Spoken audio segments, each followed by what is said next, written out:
मुख्यमंत्री तीर्थदर्शन नावाची योजना ही सरकार राज्यात लागू करत आहे। या योजनेद्वारे अनेक ज्येष्ठांना तीर्थस्थळ पाहण्याची इच्छा आहे, मात्र ती आर्थिकदृष्ट्या ते शक्य नाहीये। अशा ज्येष्ठ नागरिकांसाठी ही योजना राबवली जाणार आहे। सर्व धर्मीयांच्या ज्येष्ठ नागरिकांना त्यांच्या धर्मानुसार तीर्थक्षेत्रांवर मोफत दर्शन घडवण्यात येणार आहे। मुख्यमंत्री एकनाथ शिंदेंनी विधानसभेत ही माहिती दिली आहे। त्यावर मुख्यमंत्री एकनाथ शिंदेंनी सभागृहाबाहेर माध्यमांसोबत बोलताना हे स्पष्टीकरण दिलंय।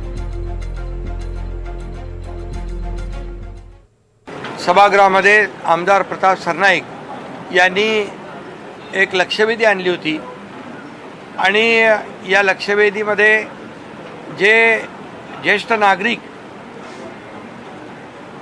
ज्यांना देवदर्शनाची इच्छा अपेक्षा असते, परंतु सगळ्यांनाच काही ते आर्थिकदृष्ट्या परवडत नाही, अशा ज्येष्ठांना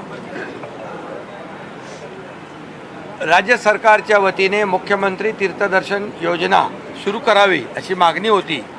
त्यामध्ये जी काही देवस्थानं आहेत, जे काही लोक जे तीर्थक्षेत्र आहेत, या तीर्थक्षेत्राची यात्रा ज्यांना ज्यांना करायची आहे अशा लोकांसाठी एक योजना करावी अशा प्रकारची मागणी होती।